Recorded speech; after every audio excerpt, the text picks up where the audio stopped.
اچھا، اب وہ اہم ترین آیت آ رہی ہے سورہ آل عمران کی آیت نمبر 159. اسپیسیفکلی رسول اللہ صلی اللہ علیہ وآلہ وسلم کے اخلاقی اقدار کے اعتبار سے. ایک تو وہ آیت مبارکہ ہے نا سورۃ القلم کی آیت نمبر 4، وَإِنَّكَ لَعَلَىٰ خُلُقٍ عَظِيمٍ، اور بے شک اے محبوب صلی اللہ علیہ وآلہ وسلم آپ اخلاق کے بلند ترین درجے پر فائز ہیں. صلاۃ بر محمد وآل محمد، اللہم صلی علی محمد وعلی آل محمد. وہ تو ایک جنرل سٹیٹمنٹ تھی نا، یہ اسپیسیفکلی آپ علیہ السلام کے بارے میں اہم ترین آیت ہے. اب یہ آیت مبارکہ ایسی ہے جس سے لوگوں نے غلط رزلٹ بھی نکالا ہے آپ علیہ السلام کی شفقت کے پوائنٹ آف ویو سے. میں انشاءاللہ اس وسوسے کو بھی سیٹل کروں گا. یہ ہے سورہ آل عمران کی آیت نمبر 159، فَبِمَا رَحْمَةٍ مِّنَ اللَّهِ لِنْتَ لَهُمْ. یہ تو اللہ کی رحمت ہے اے نبی علیہ السلام آپ پر کہ آپ بڑے نرم ہیں اپنے ساتھیوں کے معاملے میں. یعنی آپ صلی اللہ علیہ وآلہ وسلم کا ایٹیچیوڈ بڑا نرمی والا ہے اپنے ساتھیوں کے بارے میں، اصحاب رسول کے بارے میں، اور یہ اللہ کی رحمت ہے کہ اللہ نے آپ کو نرم دل بنایا. وَلَوْ كُنْتَ فَظًّا غَلِيظَ الْقَلْبِ، اور بالفرض اگر آپ صلی اللہ علیہ وآلہ وسلم تند مزاج ہوتے اور سخت دل ہوتے، لَانفَضُّوا مِنْ حَوْلِكَ، تو آپ کے ساتھی آپ کو چھوڑ کے چلے جاتے. اس میں صحابہ کرام کی توصیف بھی آئی ہے. حضور کے اخلاق کی وجہ سے آپ کے ساتھی آپ کے ساتھ کمیٹڈ ہیں. اور دوسرا یہ بتایا گیا کہ آپ علیہ السلام کے اخلاق کی یہ برکت ہے کہ لوگ آپ کو چھوڑ کے نہیں جاتے.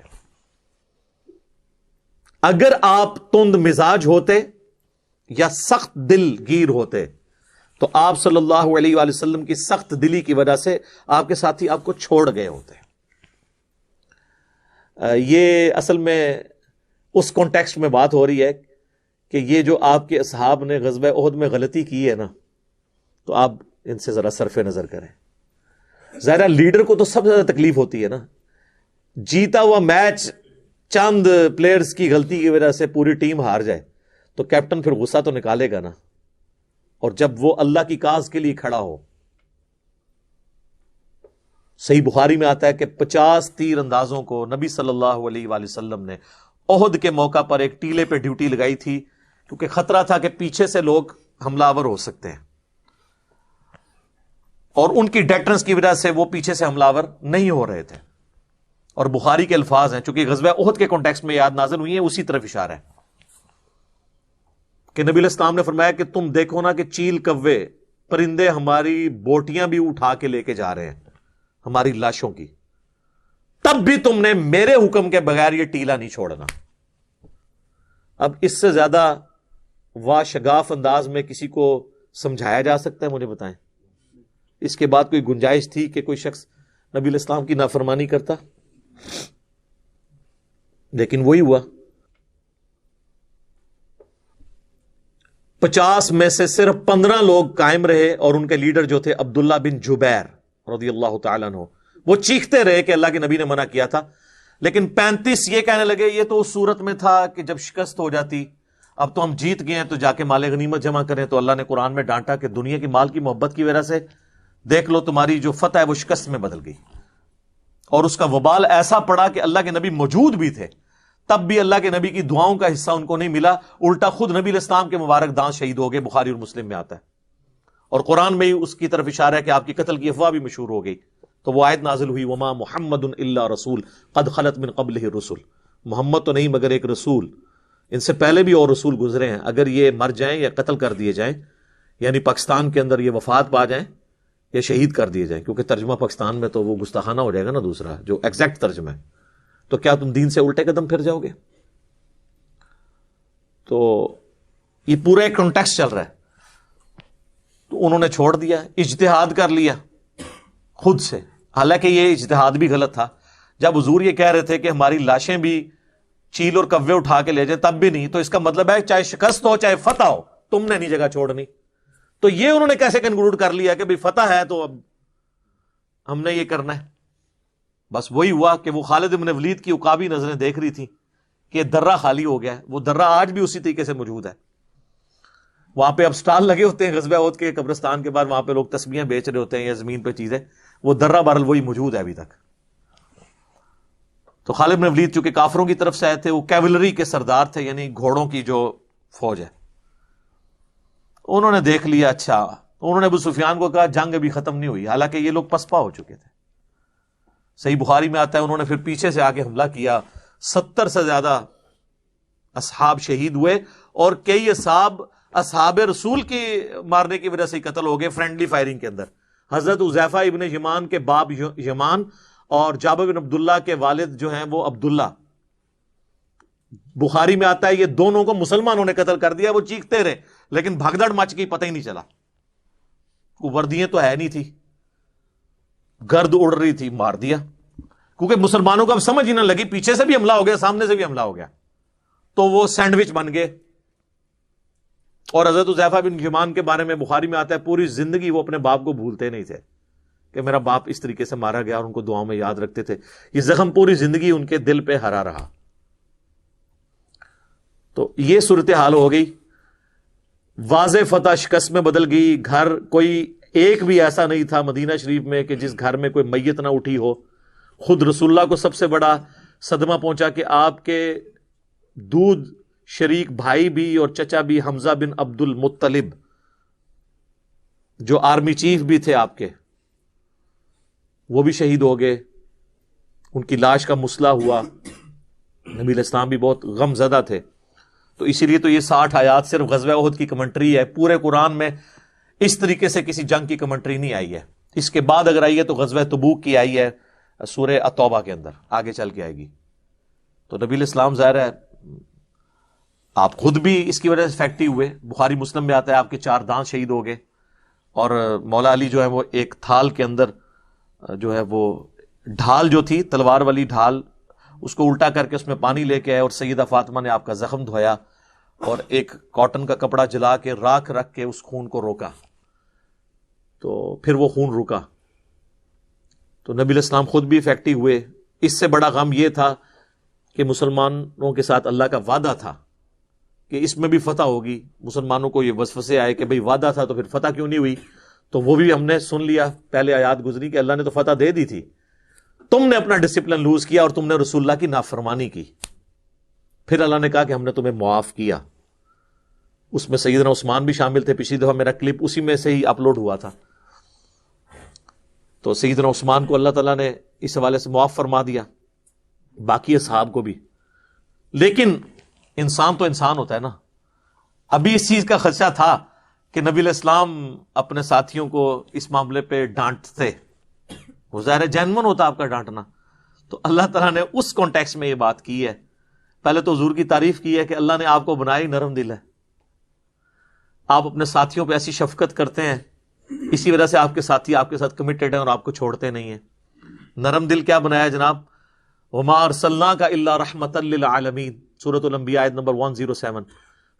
تمام جہان والوں کے لیے آپ کو رحمت بنا کے بھیجا ہے. یہ تو آپ علیہ السلام کی شفقت تھی. بخاری اور مسلم دونوں میں حدیث ہے، انس ابن مالک کہتے ہیں میں نے 10 سال حضور کو وضو کروایا، اور میری عمر 10 سال تھی جب میری ماں نے مدینہ شریف حضور ہجرت کر کے آئے تو مجھے حضور کے سامنے لے گئیں اور کہا کہ یہ میرا بیٹا ہے انس، تو یہ آپ کی خدمت کیا کرے گا. 10 سال کا بچہ کیا ہوتا ہے؟ تو کہتے ہیں میں تو بچہ تھا، کبھی حضور مجھے کسی کام سے بھیجتے تو میں جا کے بچوں میں کھیلنا شروع کر دیتا، میں کام ہی بھول جاتا. تو حضور نے کبھی مجھے ڈانٹا نہیں، کبھی آپ نے یہ نہیں مجھے کہا 10 سالوں میں تو نے یہ کیوں کیا اور یہ کیوں نہیں کیا. زیادہ سے زیادہ باہر تشریف لاتے تو آپ علیہ السلام میرے پیچھے کھڑے ہو جاتے پیار محبت کے ساتھ، یوں کبھی ہاتھ رکھ لیا آنکھوں پہ اور کہا، آپ پیار سے بھی سے انہیں انیس کہہ کے پکارتے، جیسے ہم وہ نک نیم رکھ دیتے ہیں نا. ٹھیک ہے، کسی کا نام ذوالفقار ہے تو پیار سے زلفی کہہ دیا اسے. اس طرح نام تھا انس تو انیس کہہ کے، اور کہتے میں نے تو تمہیں اس کام بھیجا تھا. یہ بھی نہ آگے کہتے کہ ابھی تک کیا کیوں نہیں. ٹھیک ہے، کبھی مجھے ڈانٹا نہیں ہے. پوری زندگی آپ کی یہ شفقت. حتیٰ کہ بخاری مسلم میں ایک حدیث ہے، صحابی کہتے ہیں نبی علیہ السلام اپنے گھوڑے یا خچر یا گدھے پہ سوار تھے، ایک پینڈو شخص آیا، آپ نے اپنے گردن پہ وہ ایک چادر رکھی ہوئی تھی، اوڑی ہوئی تھی، اس نے سیدھے آ کے نا آپ کی چادر کو، جو آپ کو پتا ہے پینڈو تو پینڈو ہی ہوتا ہے، اور پھر عرب دا پینڈو، ایک پینڈو تو عرب دا اعرابی، اس نے سیدھی آ کے نا چادر یوں کھینچی، اور صحابی کہتے ہیں اتنی زور سے اس نے کھینچی کہ حضور کی گردن پہ نا لائن پڑ گئی اس چادر کی وجہ سے، اور کہتا ہے کہ اے محمد جو کچھ اللہ نے تمہیں دیا اس میں سے ہمیں بھی کچھ دو، یعنی جو مال غنیمت میں سے۔ تو وہ صحابی کہتے ہیں میں دیکھا حضور مسکرا رہے ہیں اور آپ نے فرمایا اس کو دے دو۔ کتنے گھوڑے اور اونٹ حضور نے اسے گفٹ کیے۔ تو یعنی آپ کے اندر وہ غصے والا وہ ایلیمنٹ نہیں تھا، اس حوالے سے آپ شفقت والا آپ کے اوپر پہلو غالب تھا۔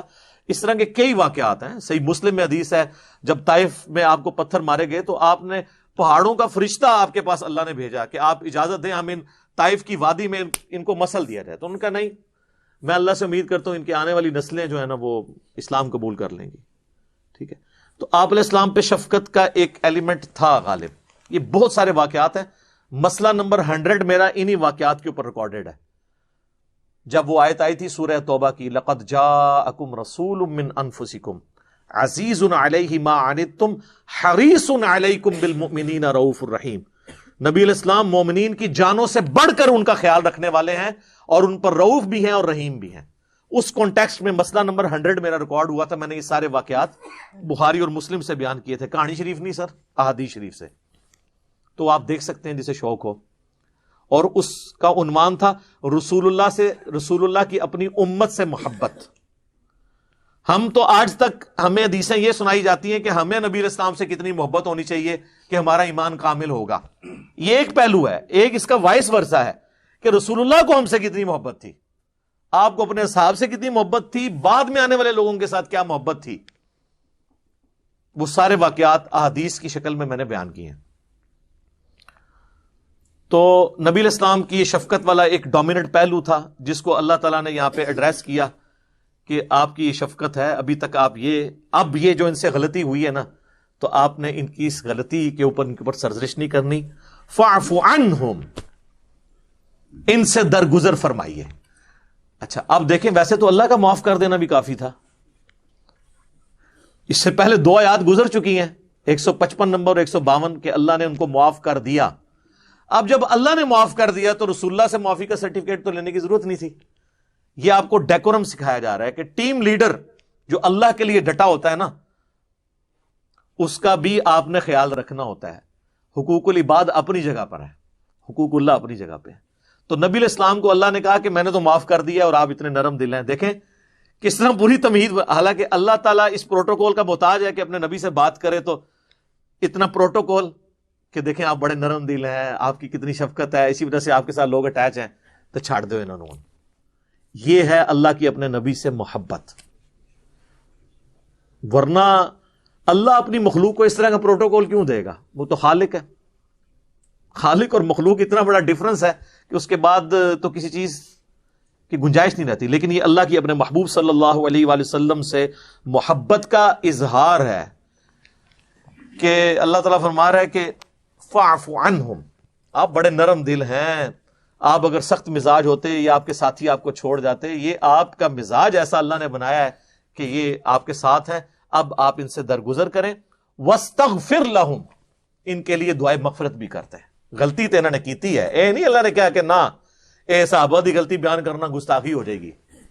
یہ گستاخی جڑی ہے نا، یہ آج کل کے زمانے چ ہوندی ہے، اس زمانے چ نہیں سی ہوندی۔ غلطی ہوئی ہے، آپ بھی ان سے درگزر کریں، ان کے لیے بخشش طلب کریں تاکہ اللہ تعالیٰ ان کو معاف کرے۔ جس طرح سورہ النساء کی آیت نمبر 64 میں بھی ہے نا، وَلَوْ أَنَّهُمْ إِذْ ظَلَمُوا أَنفُسَهُمْ جَاءُوكَ، اے نبی جب انہوں نے اپنی جانوں پر ظلم کیا تھا تو آپ کے پاس حاضر ہوتے، آپ سے معافی مانگتے، آپ اللہ کے حضور کی سفارش کرتے تو اللہ بھی ان کو معاف کر دیتا۔ تو یہ اللہ تعالیٰ نے ایک پروٹوکول رکھا ہے کہ ٹیم لیڈر سے تو آپ نے جو غلطی کی معافی تو مانگنی ہے نا۔ لیکن یہ آیت آج نہیں ہے کہ آج کسی نے قبر رسول پہ جا کے معافی منگوانی ہے، نہیں۔ یعنی نبی علیہ السلام جب ایز اے ٹیم لیڈر تھے اور آپ علیہ السلام کسی کو کوئی کام اسائن کرتے تھے، یہ اس کانٹیکس میں بات ہے۔ تو اب کہا گیا کہ ان کو معاف کر دیں، ان کے لیے دعا بھی کریں اللہ سے کہ اللہ ان کو بخش دے، اور یہاں پہ بس نہیں کیا وَشَاوِرْهُمْ فِي الْأَمْرِ، اور مستقبل میں بھی جو واقعات آئیں گے نا اس میں آپ نے ان کو مشورے میں شامل کر رکھنا ہے. یہ نہ ہو کہ آپ اب کنکلوڈ کر لیں کہ چونکہ انہوں نے میری نافرمانی کی ہے آندھا میں مشورے میں نہیں ماننا. اس دنیا میں تو یہ لیڈر کرتے ہیں نا کہ تو تے بولنا ہی نہیں ہے, تو جو پچھلی بار کام پایا سی نا تو تے اس ٹائم نہ بول نہ, یہ نہیں کرنا. جب معاف کیا ہے دل سے معاف کرنا ہے, اور اس کے بعد بھی اگر کوئی مشورہ دے تو مشورہ لینا ہے, اپنے مشورے میں انہیں شامل. آپ اندازہ لگائیں کہ رسول اللہ کو حکم ہو رہا ہے کہ آپ نے اپنے ساتھیوں کے مشورے کے ساتھ چلنا ہے. ہمارا کون سا مسلمان حکمران ہے جو اپنے ساتھیوں سے مشورہ کرتا ہے؟ پاکستان کی ہسٹری میں نہ کوئی پرائم منسٹر اور نہ کوئی ڈکٹیٹر آپ کو ایسا ملے گا. سب گنڈے اور بدماش ہوتے ہیں جب وہ لیڈرشپ پہ ہوتے ہیں. ان کے ساتھیوں کو وزارتوں سے فارغ کر دیا جاتا ہے, میڈیا والے بتا دیں سر تسی وزیر نہیں رہے. یہ انتہائی غیر اخلاقی حرکت ہے. ایسے لیڈرز, یہ لوگ لیڈر نہیں ہوتے ہیں. لیڈر وہ ہوتا ہے کہ جس کے ساتھی اس سے سیٹسفائی ہو, اور جب وہ کام یہ کرتا ہے نا تو پھر وہ مشورے سے کرتا ہے. میں آپ کو اپنے آفس میں بتاؤں, ہمارے ایک ڈائریکٹر صاحب تبلیغی جماعت کے, یعنی وہ پاکستان میں آپ سمجھ لیں کہ ہماری ڈیفنس کی ٹیکنالوجی میں چند بڑے لوگوں میں سے ایک. میری جب سلیکشن بھی ہوئی تو انہوں نے میرا انٹرویو کیا, تو مجھے بعد میں پتا چلا جب میں ان کے پاس, تو ان میں نے یہ عادت دیکھی تھی کہ حالانکہ ہم سے بہت سینئر آفیسر تھے, جب کبھی انہوں نے کوئی ڈیوٹی ہمیں اسائن کی ہے اور وہ ہماری ڈیوٹی چینج کرنی ہوتی تھی نا, اور ان کو یہ خدشہ ہوتا تھا کہ اس بات کا برا منائے گا, کیونکہ میرے ساتھ تو یہ اکثر ہو جاتا تھا, کیونکہ ان کو میرے پہ یہ مان تھا کہ جس کام پہ میں اس کو لگاؤں گا نا وہ کام سٹریم لائن ہو جائے گا. وہ جب سٹریم لائن ہو جاتا تھا انہوں کہتے تھا نہیں اے ہن نواں کام ہے, اے تو کرنا ہے. اور وہ اس وجہ سے کہ ان کو پتا تھا کہ باقی کسی کو دیا تو کھو کھاتے ڈال جائے گا, اور مجھے یہ ہوتا تھا کہ اب تو میں اب سکون سے بیٹھا ہوں, تو اب مجھے ایک اور بے سکونی میں ڈال دیا. جس طرح کہتے ہیں نا, وہ پنجابی کہتے ہیں نا کام کرنے والا بڑا ذلیل ہوتا ہے, ٹھیک ہے, کیونکہ نئی جڑی ذلت آندی وہ متھے ماری جاندی ہے. تو لیکن وہ اس طرح نہیں کرتے تھے کہ بھی اب یہ پوری تمہید بنانی, 3-4 دن بٹھانا, اچھا یہ ہو رہا ہے یہ ہو رہا ہے. ہمیں پتا چل جاتا تھا کہ ہونے کیا ہونے لگا ہے, لیکن ہمیشہ اس طریقے سے ٹیم لیڈر وہی ہوتا ہے.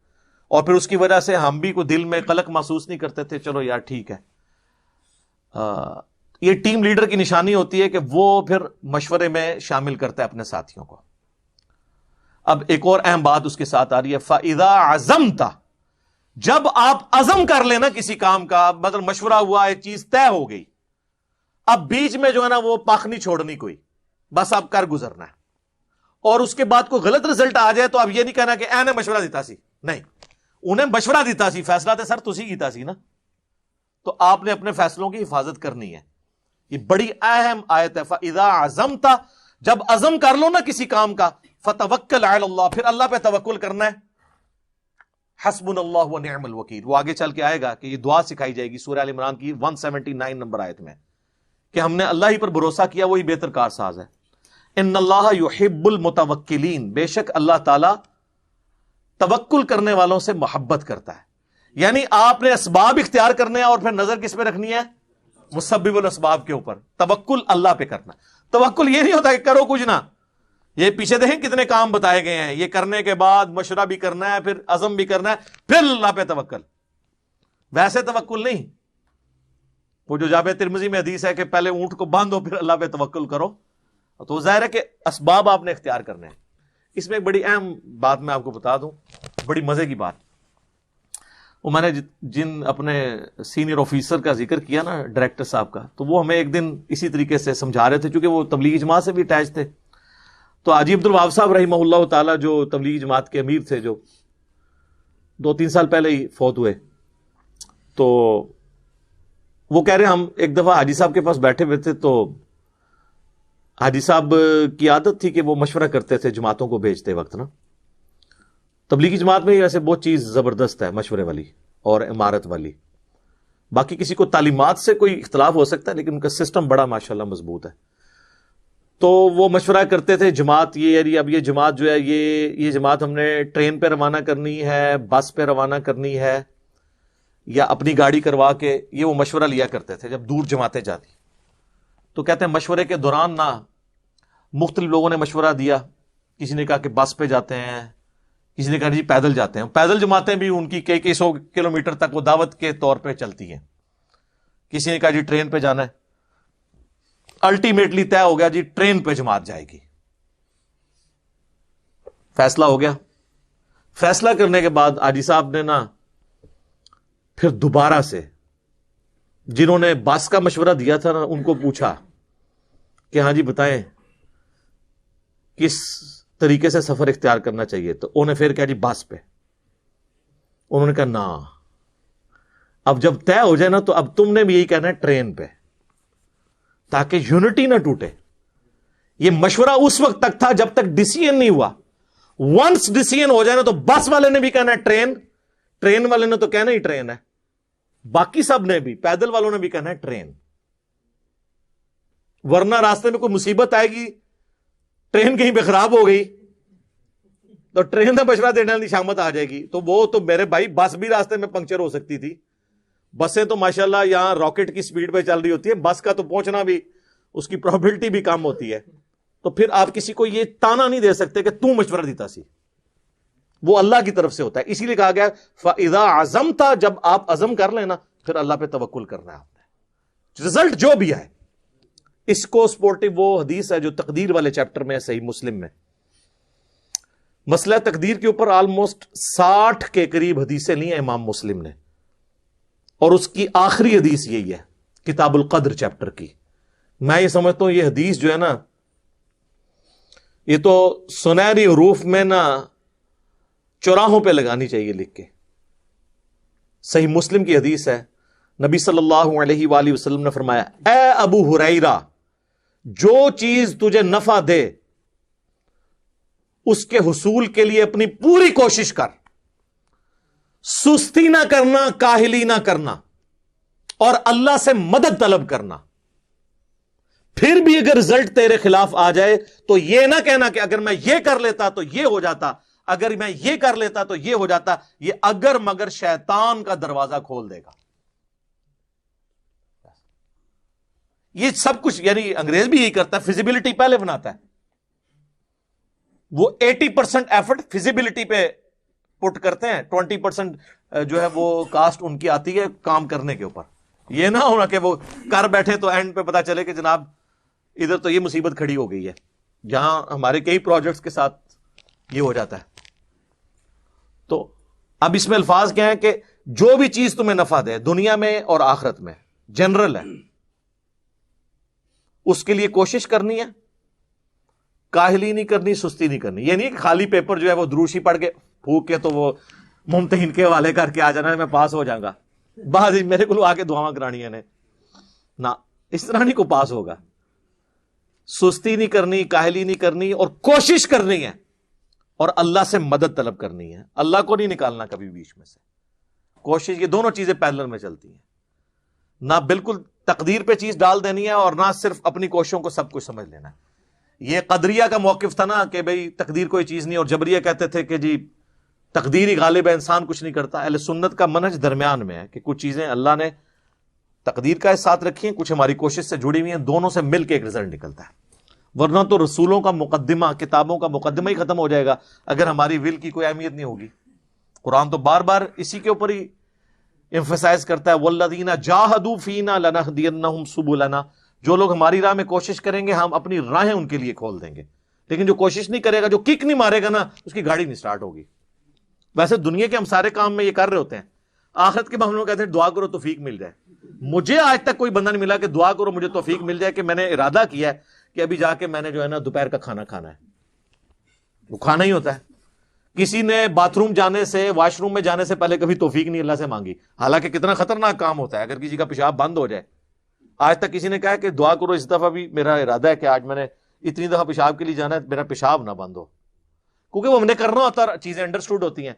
جیسے ہی دین پہ چلنے کی باری آتی ہے تو توفیق, دعائیں, یہ سب ڈرامے نے اپنے آپ کو دے ہی رکھو توکے. تو ہم نے تو کرنی ننگی بات, ننگی بات کی ہے بغیر بات سمجھ نہیں آتی ہے, اپنے آپ کو دھوکہ دے رہے نا.